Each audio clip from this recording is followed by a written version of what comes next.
Greetings Adventurers, this is Lorne, your guild advisor, here with the first impressions video for the DanMachi licensed video game, which had its official Western localization released by developer and publisher P-Cube last week for the PS4, Nintendo Switch, and PC.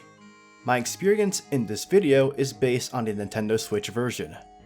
The game is officially titled, Is It Wrong to Try to Pick Up Girls in a Dungeon Infinite Combate? And to be completely honest, it leaves a lot to be desired when it comes to visuals and gameplay. The game is a collaboration between P-Cube and Mages, also known as 5PB, who are well known for stellar original visual novels like Steins Gate from the Science Adventure series. In a similar fashion to this game with DanMachi, they are accustomed to handling game adaptations for anime licenses, such as the Origaru visual novels, released for PS Vita and then ported to the PS4, which are only released in Japan. Someone please bring them over. They are no stranger to anime licensed games, but perhaps straying from their usual strict visual novel experiences for DanMachi was not the correct move for the developer.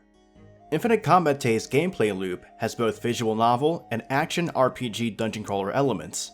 The visual novel storytelling adapts the story of DanMachi's first anime season, as well as the side series Sword of Retoria.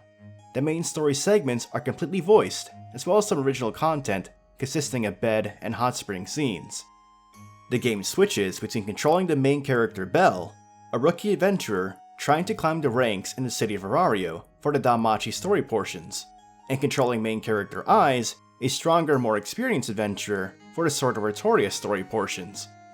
You will take control of either Belle or Eyes in action RPG, dungeon crawler-like segments, navigating your chibi-style character through very simplistic environments, carrying out objectives that break down into monster killing, item collection, floor progression, or the occasional boss fight.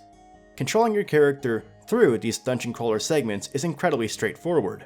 There's basic movement through the left joystick, and you're able to use weak attacks that string into combos, strong attacks that leave you vulnerable for a small moment, dodge, use special attacks that you can equip by selecting different party members, and also Belle's and Eyes' own special attacks.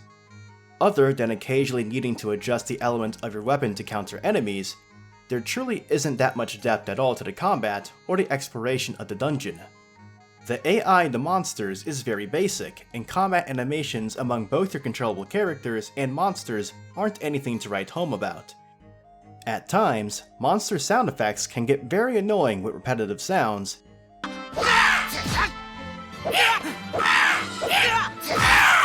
and it's also possible to get unit blocked when surrounded by monsters, making the player feel helpless since you are unable to jump or dodge through openings. None of the environments are particularly special. Traversal pretty much boils down to what feels like running through randomized areas with different set dressing and backgrounds. Even a few hours into the game, the combat really hasn't been expanded in any significant way, other than being able to use special attacks based on who is equipped in your party slots. Belle and Eyes still use the same basic attacks and movements. The RPG progression comes from upgrading your weapons and armor by using materials collected during dungeon crawling. Completing story missions increases your stats, and you can spend skill points acquired from dungeon runs to get upgrades like 5% extra strength and HP. One minorly frustrating thing when it comes to using skill points is that you must be in the Familia home to select the option. The game tries to stay true to how the DanMachi universe works, and only allows you to access your skill point spending if your Familia goddess is available.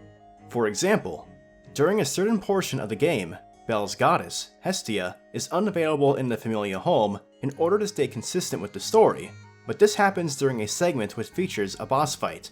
If you're finding the boss fight too difficult and decide to grind up some skill points to increase your stats, you will not be able to spend them because Hestia will not be available in the Familia home. Also, boss fights feature a retry option, but if you use any items during a fight, they will stay consumed. This can be incredibly annoying, as you'll likely be constantly reloading your save file to counter this, when this should not be an issue in the first place. At heart, it's a very simplistic action RPG dungeon crawler, and doesn't try to be anything more than that. Now, for the story segments which play more to developer strengths. Again, the story covers the first anime seasons of DanMachi and Sword of Retoria, told in the familiar visual novel format, consisting of drawn backgrounds, basic character sprites, and a text box. As someone who is very familiar with both the anime and the light novels they adapt, I believe it would be a little difficult for complete newcomers to the franchise to understand how the DanMachi universe works with what is presented via the dialogue and text in the game. The explanation of the premise is very bare bones and really relies on having prior knowledge of the series. You also never really get a sense of where anything is in this world or what the dungeon truly is, because all navigation outside of the dungeon crawling segments is done only through menus. A simple addition, like a drawn town map with selectable areas, similar to Persona 3 Portable, a PSP game developed by Atlus, which also contains visual novel and dungeon crawling elements, would allow the player a sense of the city and add much more character to the game. Even a chibi bell just walking to the dungeon during a loading screen would go a long way. Some of the character sprites appear to have flat coloring compared to the anime when it comes to hair, but the basic character designs are serviceable. The art for the backgrounds is a particular standout as they seem of a higher quality compared to the sprites. The amount of character sprites overall is rather lacking for how many characters actually appear in the first seasons of DanMachi and Sword Art Oratoria. You're also given the option to talk to NPCs via menus through various locations like the pub, your familiar home, and the guild, though you won't always see them in the environment until you choose the option to speak with them. Just being able to see and interact with the character sprites, similar to how they're presented in the Danganronpa series by Spike Chunsoft, would add so much more life to the game if the developers wanted to make the most of the visual novel style direction of the game. I know it sounds like I'm ripping this game apart, but as someone who is an avid fan of the DanMachi franchise and has been following the development of this game since it was initially announced in 2017, I had a certain level of expectation. The game originally released in fall 2019 in Japan, meaning it had about 2 to 3 years of development time, though it did suffer multiple delays from its initial planned release of spring 2018. Looking at the screenshots provided from its 2017 reveal, it really doesn't seem like much has been changed about the game during its nearly 2-year delay. Finally releasing in fall 2019 was rather unfortunate timing, considering the second season of the anime finished airing right before the game released, and it lacked any of the new characters that appeared in the new season. Much of the game's overall production issues and unambitious scope is likely attributed to being developed for the PlayStation Vita as a base, and just having a low budget overall. To be fair, I never expected Monster Hunter World levels of depth and fidelity, but even an anime licensed game like Sword Art Online Hollow Fragment for the PS Vita, which is an expanded version of the PSP game Infinity Moment, looks better when scaled up to console and PC standards. If you're a fan of the franchise, the gameplay in this game will likely not carry you through the experience. You have to be in it for the visual novel elements, and I can honestly say that they do a better job of adapting Aiza's character than the Sword Art Oratoria anime adaptation, so the game has that positive in its favor. Though I haven't reached these portions myself, there are segments where you can go on dates and unlock bedtime and hot spring scenes with some of the female characters of DanMachi.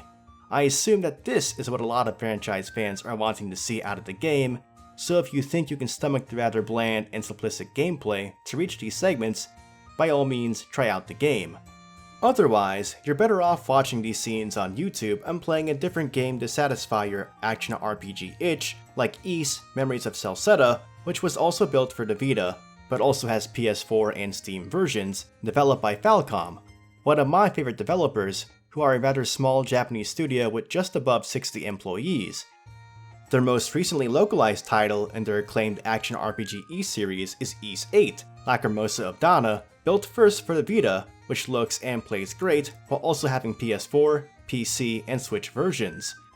DanMachi Infinite Combate is about $40 USD, so it's not a full price title, but honestly, that still feels like a rather steep price compared to the overall quality of the game. However, this game was treated as a full price release in Japan, and I'm glad the publisher for the West knew that this rather low budget game would not be able to sell at full price. The release week of the game featured a 20% discount, and I'm sure this game will repeatedly go on sale in the future. All in all, if you're a fan of DanMachi and want to consume as much content as possible, this game is not the greatest in terms of production, even by anime licensed game standards, but it does contain some fan service scenes for several popular female characters in the franchise if you're into that. There's not much depth to the RPG dungeon crawling segments to the game, but if you just want to relax and revel in action RPG simplicity with a coat of DanMachi paint, this might be the game for you. This definitely is not a must-play game, even if you are a fan of the franchise, and if you are a newcomer, I'd recommend watching the anime or reading the light novels before playing, since you might be lost when it comes to the premise and setting of the game. This might satisfy the DanMachi itch for some, but the experience is mediocre at best. Your time may be better spent in the free DanMachi mobile game Memoria Freze, which adapts both seasons of the anime, as well as the Sword of Artorias side series alongside story events written by the author of the light novels himself, Fujino Omori. It's currently going through its 3rd year anniversary event, which is actually canon material to DanMachi, covering events that transpired 7 years before present day, centered around the character Ryu and her previous familia, Estrella Familia. The event is fully voiced and divided into 3 parts, totaling over 10 hours story content. And again, you don't have to pay a dime if all you care about is the story events. If DanMachi ever gets another licensed game on console, I really hope it gets a bigger budget, since this first attempt does not stick the landing at all. These were my first impressions on Infinite Combate, and thank you for watching the video. Remember to like the video if you enjoyed it, and for more DanMachi and light novel related content, please subscribe to the channel, follow me on Twitter, and join my Discord. Continue enjoying your time adventuring in Mario and the dungeon. This is Lorne, your guild advisor, signing out. 風に揺らいでゆく鈍色の光照らす世界で今選ぼうその